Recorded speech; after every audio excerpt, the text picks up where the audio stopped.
Mindset itu adalah dari kata itu sendiri, mindset. Jadi setting of mind. Pikiran kita ini tanpa kamu sadari ataupun kamu sadari, ini telah disetting. Dan penyetingnya itu kita sendiri. Skenario terburuk kalau misalnya kamu terus-menerus membiarkan orang lain untuk nyeting pikiran kamu adalah. Tapi ada nggak sih kemungkinan kalau misalnya seiring berjalannya waktu, seiring tumbuh dewasa, mindset yang kita pegang selama ini bisa berubah? Kadang itu kan juga men-trigger insecurity kita kan. Kita lebih khawatir sama apa yang disampaikan orang lain. Iya lagi. Nah kalau misalnya yang seperti itu, hacknya adalah mungkin ada orang yang berpikir kalau misalnya gimana kalau misalnya nanti gue menang dan orang lain kalah, gue malah menyakiti perasaannya dia. Jadi ya udah deh, mendingan gue nggak usah maju aja. Aku balikin pertanyaan ke kamu. Gimana kalau misalnya kamu menang dan kamu bisa memenangkan orang lain juga? Paham gak sih? Jadi gini, ini hanya tentang mindset. Ini hanya tentang mindset. Halo semuanya, kembali lagi di Bersak, di mana kita bisa makin dekat setiap harinya. Nah, hari ini kita mau bahas tentang rasa takut. Kira-kira apa aja nih yang bakal audiens dapat kalau misalnya nonton video ini, Luxi? Aku percaya kalau misalnya rasa takut itu sesuatu feeling yang universal, yang semua orang rasain ya. Terutama saat kita mau mengalami new experience, pengalaman-pengalaman baru. Dan rasa takut ini terkadang mencegah kita untuk mengalami hal itu gitu. Karena rasa takut itu bisa menjadi sesuatu yang lebih besar daripada desire kita sendiri, daripada keinginan kita sendiri untuk mencoba hal baru. Nah, di sini aku mau ngebantu teman-teman kita. Aku mau ngebantu audiens, termasuk kamu, dan aku sendiri pun masih belajar untuk mengatasi rasa takut itu sehingga kita nggak khawatir lagi untuk mengambil langkah selanjutnya untuk mencapai tujuan kita. Seru banget nih kayaknya. Kita bahas langsung yuk. Rasa takut sendiri itu apa sih, Luxi, sebenarnya? Rasa takut itu bisa kita definisikan dari segi reaksi tubuh kita saat merasa takut, sekaligus reaksi otak kita nih saat merasa takut. Kalau misalnya dari reaksi tubuh kita, itu saat kita mengalami rasa takut, itu biasanya adrenalin kita meningkat.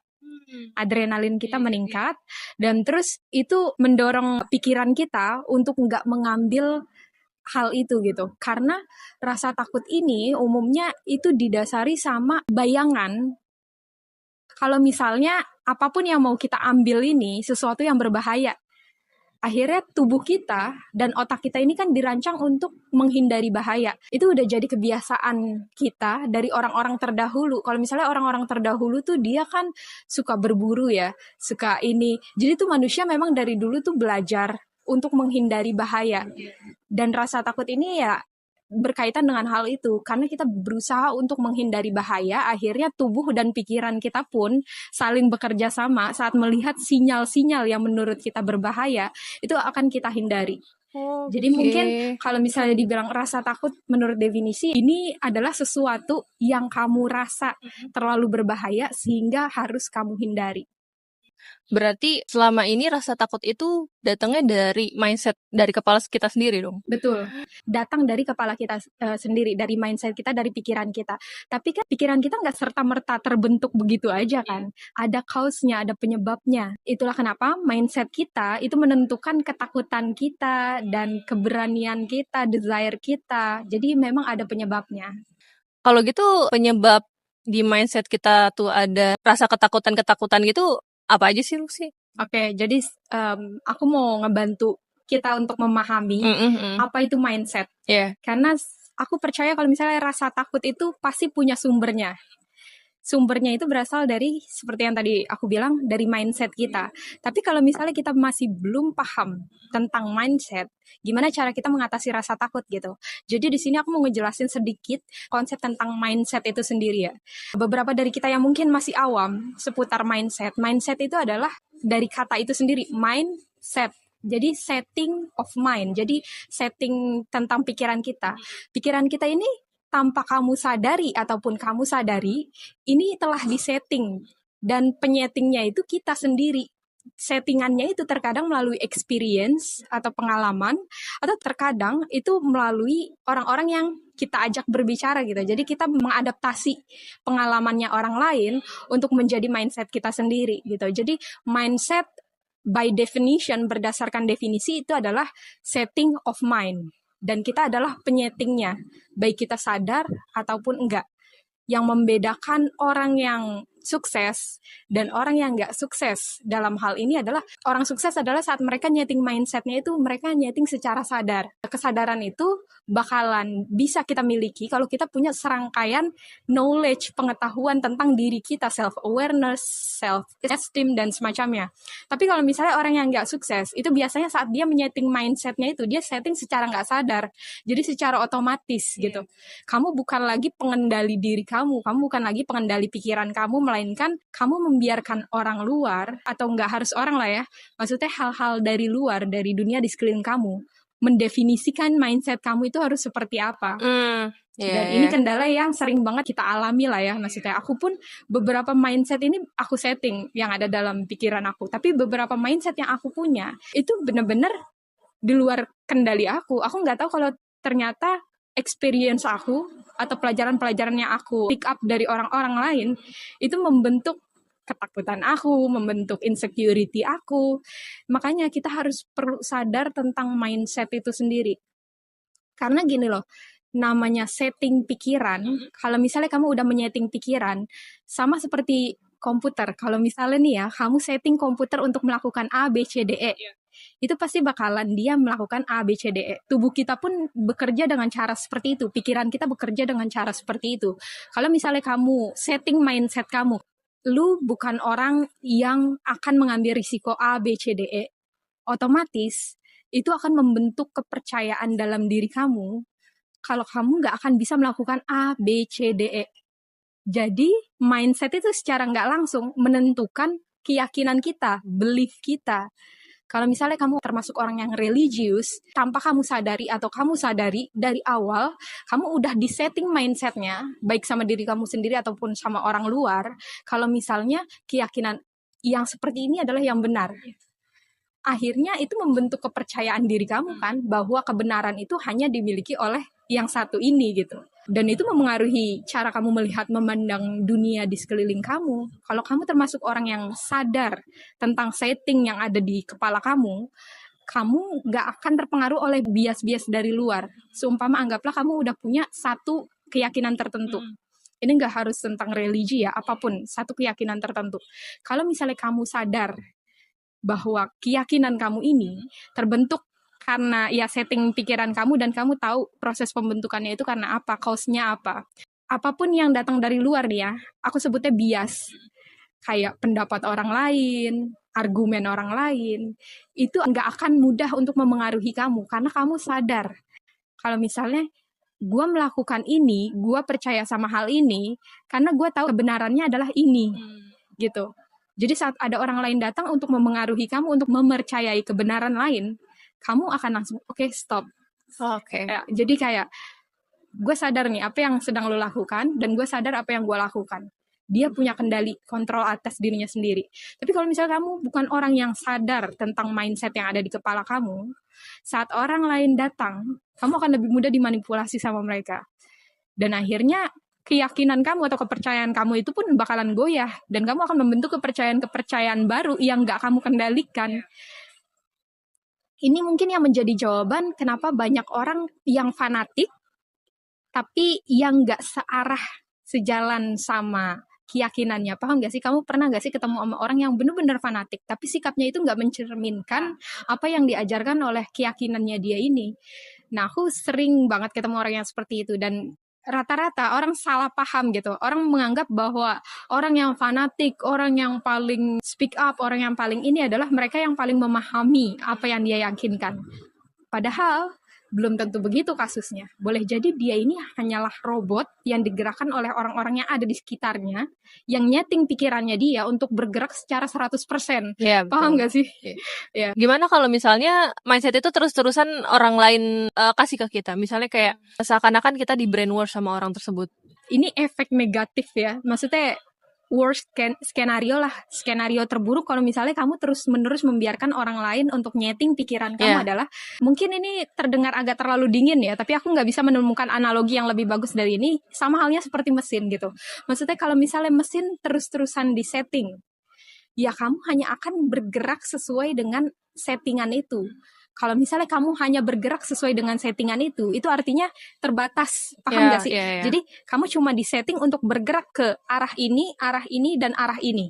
Nah, arah ini kan itu kan cuma berlaku untuk satu circumstances, maksudnya satu situasi tertentu kan. Kamu disetting untuk menghadapi situasi tertentu dengan cara yang seperti ini. Saat kamu menjumpai situasi lain yang case-nya berbeda, kamu cuma akan tahu arah ini, dan itu akhirnya membuat kamu jadi terkesan batu, jadi strict, paham gak sih? Strict, kayak aduh gue nggak bisa kesini, kamu nggak bisa fleksibel sama possibility yang bakal terjadi. Dan kalau misalnya untuk diri kamu sendiri, kamu nggak bakal bisa berkembang karena kamu nggak merasa kayak ya seperti mesin gitu, ada penggerak gue, ada orang yang harus menggerakkan gue dulu sebelum gue bisa mengambil keputusan baru yang totally berbeda gitu, totally different dari yang sebelumnya. Untuk keluarnya adalah orang ngelihat kamu sebagai orang yang strict, orang yang keras, orang yang mungkin berpendirian teguh tapi nggak bisa beradaptasi untuk perubahan. Dan itu sih aku khawatirnya memang nggak bakal bisa berkembang kalau misalnya kita terus-terusan membiarkan orang lain mengambil alih kendali untuk hidup kita, untuk mindset kita. Gimana kalau case-nya adalah dia punya kesadaran diri, tapi dia nggak sadar kalau misalnya dia membentuk mindset untuk dia sendiri. Gimana? Kalau misalnya kita nggak dikendalikan, case-nya kita nggak dikendalikan oleh orang lain ya, tapi settingan dalam otak kita ini nggak kita kendalikan juga gitu. Orang yang seperti ini biasanya itu yang aku jumpai sih ya, dia deal with situation, maksudnya dia bisa menghadapi situasi tertentu gitu, tapi nggak punya tujuan akhir. Jadi konsepnya itu dia lebih mengalir gitu, fleksibel gitu. Iya, karena gini loh, apa yang ada dalam pikirannya dia ini nggak dia setting sendiri, dia settingnya secara nggak sadar gitu, jadi apa yang dia lakukan pun dia nggak berpikir kalau misalnya ini merupakan kuasanya dia ataupun kuasa orang lain. Jadi totally kayak bergerak secara flow gitu, ngikutin apa yang udah dia pahami. Kalau misalnya ini A B C D E loh, ini prosedurnya A B C D E loh. Jadi kekuatan mindset kalau misalnya kita setting itu secara sadar adalah kita bisa menggerakkan. Paham gak sih? Jadi mindset pun bakalan terbentuk sekalipun kita nggak setting. Tapi bedanya adalah kalau kita setting sendiri, kita bisa menggerakkan arahnya. Kita jadi lebih cepat sampai di tujuan kita. Tapi kalau misalnya nggak kita bentuk sendiri, oke, kita masih tetap bergerak. Cuman kita kayak perahu yang berlayar di samudra dan nggak tahu mau pergi kemana. Perahu itu tetap bergerak, cuma nggak tahu pergi kemana. Dia ngikutin ombak aja. Iya, betul. Kalau misalnya case-nya dia punya batasan, dia punya mindset yang kuat, tapi orang-orang di sekitarnya bikin dia ngerasa sebenarnya itu harusnya nggak dilakuin sama dia. Jadi bisa dibilang itu dia ke brainwash. Lama-lama mindset yang ada di pikiran dia tuh dia berubah jadi mindset yang bisa dikendalikan sama orang-orang sekitarnya. Gimana caranya biar dia bisa punya mindset yang kuat saat ada di antara orang-orang yang toksik atau yang mau mengendalikan pikirannya dia, berusaha nge-brainwash dia. Iya. Ya, aku percaya kalau misalnya situasi ini juga sering banget kita alami ya. Maksudnya kita punya serangkaian mindset, tapi karena ikatan kita sama mindset itu secara nggak sadar, nggak kuat, akhirnya itu lebih mudah bagi orang lain untuk masuk dan memanipulasi kita kan. Kuncinya adalah batasan. Batasan kita ini dalam artian gini, kalau misalnya kita punya mindset, tapi kita nggak sadar sama mindset kita sehingga orang lain lebih mudah untuk memengaruhi kita butuh serangkaian tools untuk membatasi hal itu. Paham gak sih? Kalau misalnya nih, gini ya, kamu punya mindset tapi kamu nggak secara sadar nyeting mindset itu ya.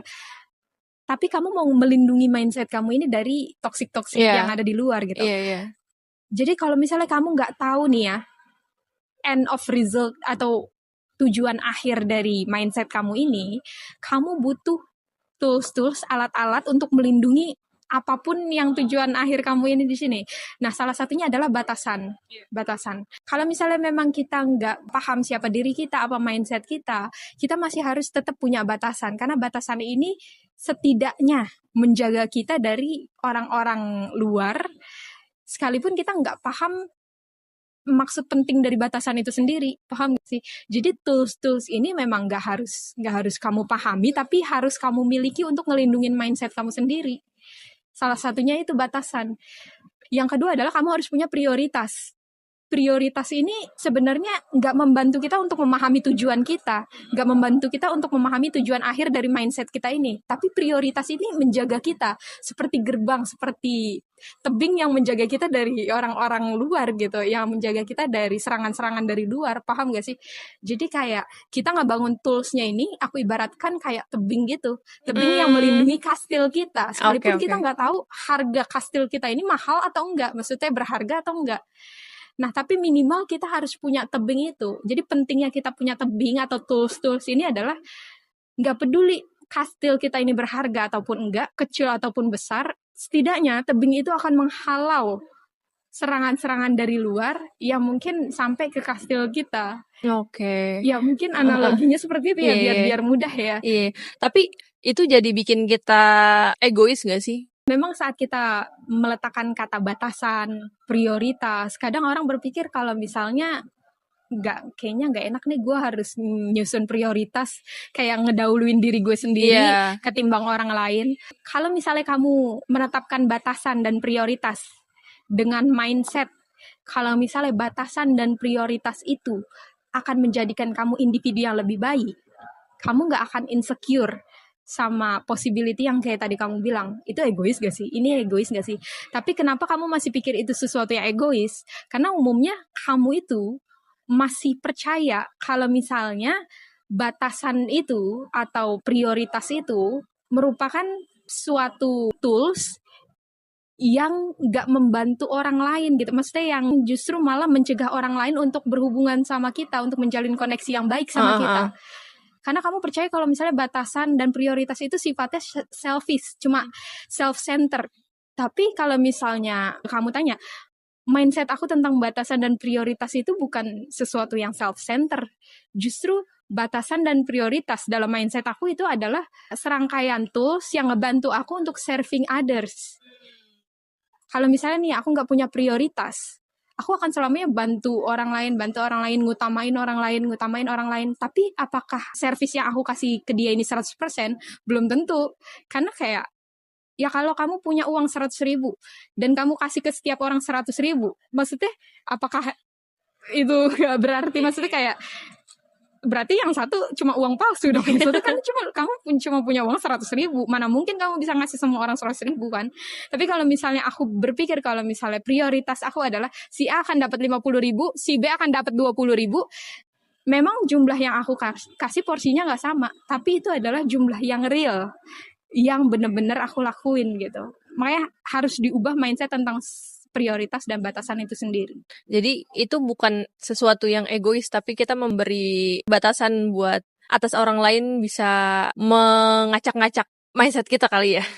Iya kayak gitu. Iya, kita memberi batasan bagi orang lain supaya enggak terlalu ikut campur dengan urusan dapur. Benar. Tapi ada nggak sih kemungkinan kalau misalnya seiring berjalannya waktu, seiring tumbuh dewasa, mindset yang kita pegang selama ini bisa berubah juga, apalagi kalau misalnya sekarang kita bermasyarakat, kita mengenal banyak orang, jadi mindset kita tentang sesuatu atau tentang seseorang atau tentang suatu kegiatan itu jadi berubah. Iya, aku percaya kalau mindset itu bukan sesuatu yang statis, mindset itu dinamis. Mungkin orang lain punya pendapat yang berbeda ya, dan aku di sini bukan berbicara sebagai expert tapi sebagai pengamat gitu. Karena aku pun sendiri mengalami itu gitu. Mindset aku berubah seiring berjalannya waktu. Berubah itu dalam artian ada yang aku setting dengan sendirinya secara sadar, ada yang nggak aku setting. Dan kalau kamu tanya, mungkin nggak sih kalau mindset kita berubah? Ya, aku percaya kalau misalnya mindset kita akan berubah, itu tergantung dari pengalaman kita. Pengalaman baik dan buruk itu akan menentukan mindset kita. Makanya mindset itu dibilang kalau misalnya mindset ini seperti kacamata kamu untuk melihat dunia. Jadi saat kamu punya serangkaian mindset tertentu yang membuat dunia itu terlihat negatif, ya kamu akan melihat melalui mindset kamu itu kalau dunia itu adalah tempat yang berbahaya. Tapi kalau mindset kamu positif nih ya, kamu akan melihat kalau dunia itu sebagai tempat yang aman, tempat di mana kamu bisa berkembang, kayak gitu. Dan itu selalu berubah. Oke. Sekarang kenapa sih menurut kamu itu penting buat mengatasi rasa ketakutan itu sendiri? Padahal kan dengan adanya ketakutan kita jadi punya preventif biar kita nggak melakukan hal-hal yang mencelakakan diri kita sendiri. Ya. Oke, ini sekarang kita jadi ngomongin tentang rasa takut ya.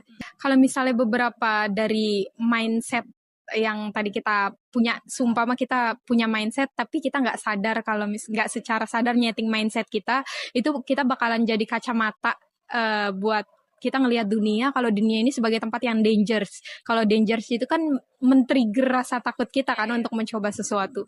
Nah, kalau misalnya kamu tanya, gimana pentingnya kita mengatasi rasa takut? Kalau misalnya kamu nggak ngatasin rasa takut, yang pasti kamu nggak akan bisa experience something. Itu akan jadi pembatas buat kamu untuk mengambil langkah selanjutnya. Padahal satu hal tentang hidup yang paling penting adalah kita terus bergerak. Makanya balik lagi ke konsep aku tentang alam semesta. Alam semesta itu kan bukan sesuatu yang statis kan, yang dinamis. Apa jadinya kalau misalnya alam semesta berhenti statis? Itu akhirnya semua benda yang ada di alam semesta itu akan bertubrukan kan. Dan itu adalah kita sebut sebagai kiamat kan. Itu karena alam semesta berhenti. Pun halnya dengan manusia. Manusia harus terus bergerak, nggak peduli situasi yang ada di sekeliling kita itu negatif atau positif. Sama halnya juga dengan hal percintaan, kita harus selalu move on kan. Kita nggak bisa kalau misalnya putus dari pacar, kalau diam aja terus gue nggak akan mencintai siapapun, ya udah diam aja gitu sampai mati. Ya maksudnya intinya adalah manusia itu dirancang untuk terus bergerak. Nah, kalau misalnya kita masih punya rasa takut itu mencegah kita untuk bergerak. Apa yang terjadi ke depannya nanti, efek jangka panjangnya adalah jiwa kita akan mati. Tubuh kita mungkin masih akan hidup, tapi jiwa kita mati. Karena rasa takut itu berperan seperti penghalang kamu untuk melihat indahnya dunia luar itu seperti apa sih. Itu yang akan terjadi. Kamu bilang kan tadi kalau misalnya kita nggak menghadapi rasa takut, berarti kita memberikan penghalang untuk experience selanjutnya ya. Tapi apa sih yang membedakan antara rasa takut dari diri kita sendiri atau itu adalah sinyal dari diri kita untuk tidak dilakukan? Untuk menghindari bahaya. Iya, menghindari bahaya. Iya. Makanya sebenarnya kalau kita berbicara tentang masalah rasa takut ya, rasa takut itu nggak selalu negatif. Kadang ada beberapa rasa takut yang positif gitu. Kayak contoh kalau misalnya kamu lagi duduk dan di depan kamu ada singa gitu ya. Nah itu kan kamu takut ya. Kalau misalnya kamu masih menuruti ego, selfish, atau misalnya kamu mau nggak melakukan berbagai prosedur yang seharusnya dilakukan untuk menghindari bahaya, ya itu kamu sendiri yang bakalan celaka gitu kan. Nah itu rasa takut yang positif gitu. Artinya rasa takut itu mendorong kita untuk mengikuti prosedur. Tapi kalau misalnya rasa takut yang kayak kamu takut untuk berbicara, untuk angkat suara, kamu takut untuk mencoba sesuatu yang baru, itu kan rasa takut yang negatif ya. Nah cara kamu ngenalinnya, aku bisa bilang seperti ini, kita nggak akan pernah bisa mengenali rasa takut kita itu bersumber dari mindset kita yang bobrok, atau memang rasa takut yang memang udah turunan dari manusia-manusia sebelumnya, tanpa diiringi dengan kesadaran diri, self-awareness. Makanya self-awareness itu adalah menurut aku ilmu yang paling dasar, kayak akar dari segala sesuatu, dari sikap behavior kita, dari ucapan kita, itu semuanya berakar dari self-awareness. Jadi kita nggak akan pernah bisa paham rasa takut kalau misalnya kita sendiri nggak self-aware sama diri kita. Kalau self-aware itu kan artinya mengenali diri kamu. Mengenali diri kamu tuh, kamu tahu kalau kamu nggak akan melakukan hal ini karena hal ini gitu. Nah kalau misalnya kamu nggak self aware, kamu nggak akan melakukan hal ini. Nggak tahu karena apa, ya udah pokoknya itu takut aja gue gitu kan. Ya seperti itu. Oke. Nah kan rasa takut ini ada beberapa jenis ya. Misalnya kayak yang kamu bilang rasa takut untuk menghadapi sesuatu yang baru atau buat mencoba hal yang baru. Ada juga kan yang rasa takutnya tuh kayak disebutnya fobia. Gimana cara kita menghadapinya kalau misalnya case-nya seperti itu? Oke. Sekarang aku mau sharing ke kalian semua tentang gimana cara kita mengatasi rasa takut itu sendiri kan. Karena balik lagi ya, pentingnya rasa takut, kalau misalnya kalian nggak mengatasi rasa takut, kalian nggak akan pernah bisa maju ke depan. Nah, aku sebut ini sebagai hack untuk mengatasi rasa takut. Jadi rasa takut itu umumnya pertama kali muncul itu karena ada pertanyaan dari kepala kita. Jadi gini loh, kita experience something, kita mengalami sesuatu, pengalaman kita ini kebetulan buruk nih. Kayak ibaratnya kamu mencoba untuk angkat tangan saat ditanya seseorang, saat ditanya guru kalian di kelas. Dan saat kalian angkat tangan, dan saat kalian jawab pertanyaan dari guru kalian, ternyata jawaban kalian itu salah dan kalian mendapat respon yang buruk dari teman-teman kalian atau dari guru kalian. Nah, itu kan memunculkan rasa takut. Jadi rasa takut itu sendiri bersumber dari experience. Akhirnya memunculkan rasa takut, akhirnya nyeting mindset kalian untuk menghindari hal itu lagi. Jadi kalau saat guru kalian bertanya lagi, kalian nggak akan pernah mau menjawab karena ini dangerous, ini berbahaya, nanti gue diketawain, nanti gue dibilang bodoh dan semacamnya. Nah, tapi kalau misalnya kita stuck sama mindset itu, kita nggak akan bisa berkembang kan, kita akan mati, kita akan selamanya statis di situ. Nah, cara untuk mengatasi hal itu adalah dengan mengubah pertanyaan dalam diri kalian. Karena sekali kalian mengalami sesuatu, itu akan memunculkan satu statement dalam otak kalian. Kalau misalnya ada 4 statement ya, yang umumnya aku temukan, yang mendorong rasa takut itu jadi tumbuh semakin besar dalam diri kita. 4 statement ini yang akan aku kasih hack buat kalian saat kalian ada statement itu di dalam pikiran kalian, atau kalian mendengar statement itu di dalam pikiran kalian akan tahu jawabannya gimana caranya. Statement yang pertama adalah, am I good enough? Apakah aku cukup baik melakukan A, B, C, D? Kadang kan orang gak melakukan sesuatu karena dia berpikir kalau dia nggak cukup baik. Iya, nggak cukup baik untuk melakukan hal itu kan. Dia nggak cukup berpengalaman, dia nggak cukup berpengetahuan untuk melakukan hal itu. Jadi saat statement itu muncul, itu bakalan men-trigger rasa takut kamu kan. Karena kamu berpikir, am I good enough? Am I good enough? Am I good enough? No, what if you don't? Maksudnya gimana kalau misalnya emang lu nggak bagus? Akhirnya kamu nggak melakukan apapun. Jadi saat statement itu muncul di kepala kamu, hacknya adalah kamu harus ganti jadi, how can I improve myself? Gimana cara aku mengimprovisasi diri aku sendiri. Jadi memang mindset kamu udah berpikir kalau misalnya kamu bukan orang yang good enough, bukan orang yang cukup baik. Tapi kalau misalnya kamu ganti pertanyaan am I good enough dengan how can I improve myself, itu akan melatih diri kamu. Karena sekarang pertanyaan ini adalah gimana aksinya. Kamu tahu kamu nggak bagus nih ya, mindset kamu tahu kamu nggak bagus, tapi kamu bertanya gimana cara aku mengimprovisasi kebobrokan aku ini. Jadi pertanyaan yang am I good enough mencegah kamu untuk mengambil tindakan, kamu ganti jadi how can I improve myself, kamu akan mengambil tindakan, mengambil risiko itu karena kamu tahu itu bakalan membuat kamu improve gitu, membuat kamu berkembang. Jadi ganti pertanyaan itu dengan aksi. Ya, seperti itu. Itu hack pertama yang tentang statement pertama, dan aku yakin banyak orang yang punya pertanyaan itu dalam kepalanya dia, am I good enough, am I good enough, am I good enough gitu ya. Nah, statement yang kedua adalah why me, kenapa aku playing victim.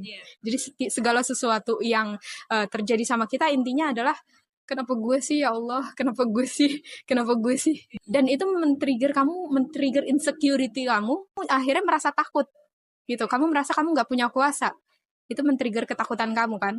Jadi saat statement itu muncul di kepala kamu ganti I have to take responsibility. Oke. Jadi mindset kamu udah setting kenapa ini terjadi sih sama gue. Nah, kamu langsung timpalin dengan statement gimana cara gue mengambil tanggung jawab terhadap apapun yang terjadi sama gue. Jadi ubah lagi itu jadi action. Jadi dengan mengubah pertanyaan ini, kamu bertindak dengan cara yang berbeda gitu. Ya sebenarnya sih ini supaya kita nggak ngebiarin statement itu menggantung dalam otak kita sih. Maksudnya why me? Itu kan udah menggantung, nggak ada solusinya kan. Makanya aku kasih kalian hack ya berupa solusinya ini dengan bertanya how can I take responsibility? Gimana cara aku mengambil tanggung jawab atas apapun yang terjadi sama diri aku. Kirain aku why me-nya itu kenapa harus gue kalau bisa orang lain. Ya maksudnya lebih ke playing victim sih aku.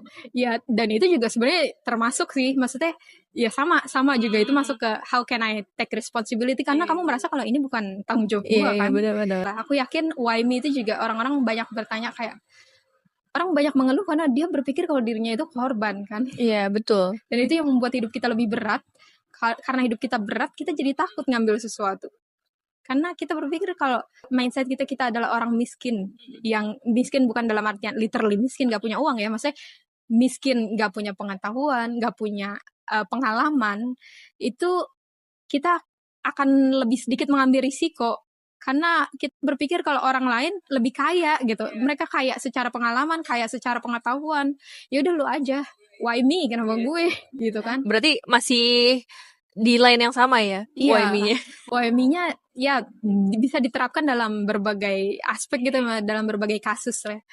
Itu statement yang ketiga. Yang ketiga itu what people gonna think about me. Apa yang akan dipikirkan orang lain tentang diri aku. Kadang itu kan juga men-trigger insecurity kita kan. Kita lebih khawatir sama apa yang disampaikan orang lain. Iya lagi. Nah kalau misalnya yang seperti itu, hacknya adalah how I feel about this. Jadi sekarang bukan lagi tentang orang lain, sekarang tentang kamu. Kalau misalnya kamu mau mengambil suatu hal yang baru, mau pick up sesuatu hal yang baru, yang kebetulan mengerikan nih ya. Kalau kamu ngambil hal itu dengan mindset, apa yang bakal orang pikir ya tentang gue kalau misalnya gue ngambil ini, gimana kalau gue gagal, gimana kalau gue ini. Dan kamu ubah itu jadi, apa yang gue rasakan kalau gue mau mengambil hal ini. Sekarang kamu ngambil kendali, sekarang powernya ada di kamu. Karena kamu mengutamakan yang kamu inginkan ketimbang yang orang lain pikirkan. Iya lagi. Dan kalau misalnya kamu melakukan sesuatu sesuai dengan apa yang kamu inginkan, aku percaya kalau misalnya itu akan membuat kamu lebih cepat sampai di tempat tujuan kamu. Paham gak sih? Jadi power of wanting something, menginginkan sesuatu adalah itu ngasih kita dopamin atau ngasih kita adrenalin untuk bergerak lebih cepat. Sama halnya kayak seperti kalau misalnya kita mobil gitu ya, kalau misalnya bahan bakar kita bagus yang gak ece-ece gitu kan, itu yang kita inginkan, yang kita anggap itu mumpuni untuk sini, aku yakin kalau misalnya pergerakan kita pun jadi lebih cepat, pergerakan mesin itu bakalan lebih bagus gitu. Tapi susah banget tahu buat menghindari pikiran ngejudge diri sendiri, kayak padahal orang lain belum tentu ngasih statement yang sama dengan kepala kita. Bisa jadi malah sebaliknya, mereka memuji kita, tapi di kepala kita tuh udah selalu ada worst case-nya gitu loh. Susah banget buat mengubah kalimat itu jadi apa yang kita rasakan setelah kita melakukan hal itu. Nah ini salah satu, aku kasih kalian hack tambahan untuk yang ketiga ini ya. Untuk kalau misalnya kalian masih susah berpikir kayak apa yang gue rasakan ketimbang apa yang orang lain pikirkan. Caranya seperti ini. Kalau misalnya, ini yang biasa aku terapin sih ya untuk diri aku sendiri. Perasaan ini kan sesuatu yang absurd. Kalau aku mau membuat itu jadi sesuatu yang vivid, yang jelas, yang nyata, yang real, kamu harus memikirkan 5 hal ini. Apa yang akan kamu lihat, apa yang akan kamu sentuh, apa yang akan kamu rasakan, apa yang akan kamu dengar, dan apa yang akan kamu enduskan, apa yang akan kamu hirup gitu. Jadi maksudnya kita ini kan manusia itu punya 5 indera ya. Indra keenam beda lagi, itu beda pembahasannya. Dan manusia ini punya 5 indera. Manfaatkan hal itu gitu. Karena misalnya nih ya, kayak gini, aku mau memulai sesuatu yang baru, anggaplah aku bukan seorang pelari gitu ya, aku nggak suka lari, tapi aku mau memulai hidup yang sehat dengan cara mulai jogging gitu ya. Nah tapi mindset aku, apa yang bakal orang pikirin tentang gue ya, karena selama ini orang berpikir kalau aku orang yang males untuk lari gitu, tapi aku mau pick up skill baru nih untuk lari gitu. Nah sekarang apa yang gue rasakan kalau misalnya how I feel about this, kalau misalnya aku ngambil skill baru ini, tapi itu nggak ngebantu aku untuk mulai bergerak karena aku masih mikirin apa yang orang lain rasakan kan. Jadi aku mulai gunain 5 indera aku. Apa yang bakal aku lihat saat aku mulai lari?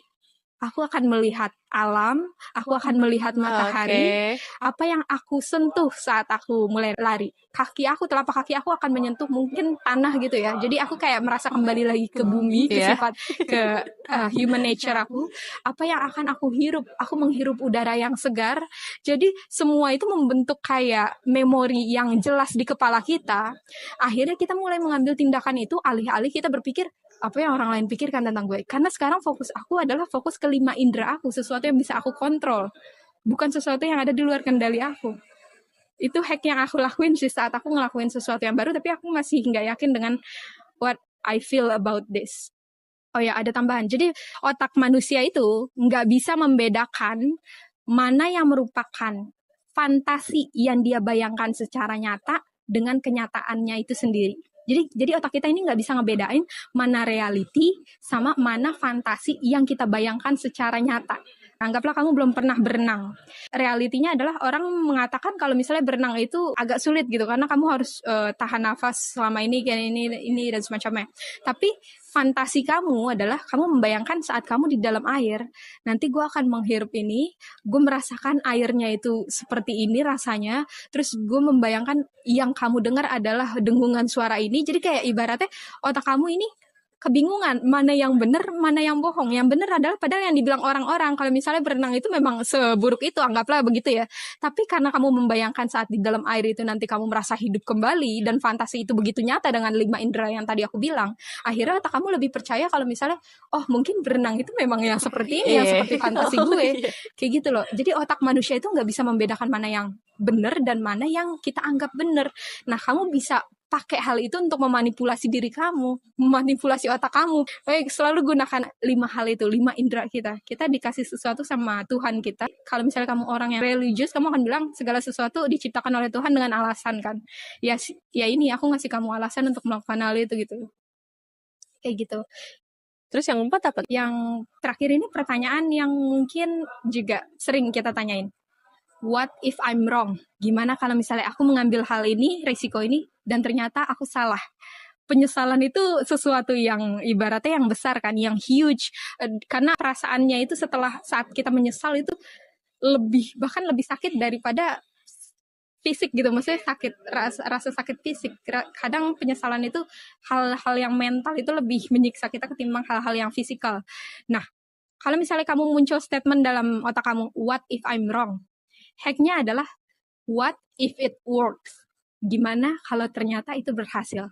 Kalau kamu nanya, gimana kalau ternyata itu nggak berhasil? Kamu ubah jadi, tapi gimana kalau itu berhasil? Karena itu membuat kamu membayangkan si fokus kamu dari yang tadinya hal-hal buruk. Kalau misalnya itu gagal, kamu berubah jadi hal-hal baik kalau itu berhasil. Dan balik lagi ke yang sebelumnya, bukankah otak kita nggak bisa ngebedain apa yang realitas dan apa yang kita bayangin. Dan kalau misalnya kita nanya how if it works, gimana kalau ternyata itu berhasil, kita kan membayangkan dalam kepala kita, oh saat gue nanti bisa berenang, akhirnya gue bakal bisa jadi perenang yang hebat loh, gue bakal dapat tepuk tangan dari orang lain, dan gue dapat ini. Akhirnya karena kamu membayangkan hal yang seperti itu, akhirnya kamu melakukan hal itu gitu, kamu mengatasi rasa takut kamu sendiri bahkan tanpa melakukan apa-apa gitu. Pasti banyak yang juga ngerasain ya, kalau misalnya kita memikirkan hal yang bikin kita takut malah kejadian tuh.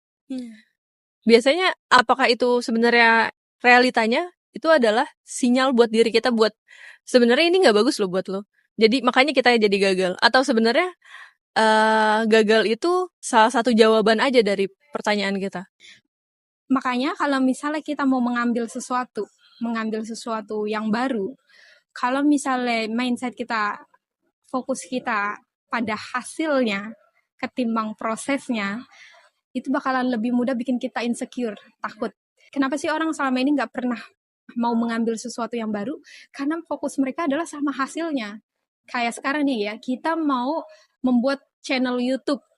Hasilnya yang kita bayangkan nanti kita bakalan dapat banyak audiens, terus juga video kita bisa membantu audiens kita. Itu kan sesuatu yang besar kan, tujuan itu terlalu besar yang akhirnya kita sekarang ada di posisi sini nih, sedangkan tujuan kita ada di sini. Kita nengok ke atas ngeri banget ya. Iya, betul. Gak sih? Makanya kalau misalnya kamu selalu nengok hasilnya, baik itu hasil yang memang kamu alami ataupun orang lain pernah alami, kamu akan ngerasa insecure sama diri kamu sendiri. Akhirnya kamu gak mengambil hal itu karena kamu berpikir ini adalah faktanya, kenyataan. Kalau kenyataannya itu hasil yang gue harapkan terlalu tinggi daripada posisi yang gue ada sekarang. Tapi kalau misalnya kamu baby step, kayak step by step yang kamu pikirkan adalah apa langkah selanjutnya, itu bakalan mempermudah kamu untuk ngambil risiko. Orang tuh berperang dan dia takut berperang karena dia udah mikirin nanti gue kalah atau menang. Tapi yang harusnya kamu pikirin adalah pedang apa yang gue gunakan untuk berperang, senjata apa yang gue gunakan untuk berperang, baju apa yang gue pakai supaya orang saat nusuk gue nih ya, anggap skenarionya berperang beneran ya, saat orang mulai menyerang gue, itu gue nggak terluka. Jadi step by step itu yang harusnya kamu khawatirkan instead of mikirin gue menang atau enggak ya. Melainkan gimana cara gue untuk menang kayak gitu ya. Itu sih, itu hack dari aku. Kalau misalnya kita ngomonginnya tentang menang dan kalah, mungkin ada orang yang berpikir kalau misalnya gimana kalau misalnya nanti gue menang dan orang lain kalah, gue malah menyakiti perasaannya dia. Jadi ya udah deh, mendingan gue nggak usah maju aja. aku balikin pertanyaan ke kamu. Gimana kalau misalnya kamu menang dan kamu bisa memenangkan orang lain juga? Paham gak sih? jadi gini. Ini hanya tentang mindset. Ini hanya tentang mindset. Balik lagi ya, rasa takut itu semuanya datang dari mindset. Benar-benar. Kalau misalnya kamu tipe orang yang insecure, saat kamu menang, kamu akan berpikir kalau misalnya kamu mengalahkan orang lain. Tapi kalau kamu orang yang gak insecure dan tujuan utama kamu adalah serving others, saat kamu menang, kamu punya kendali, kamu punya power yang akan kamu gunakan untuk memenangkan orang lain juga.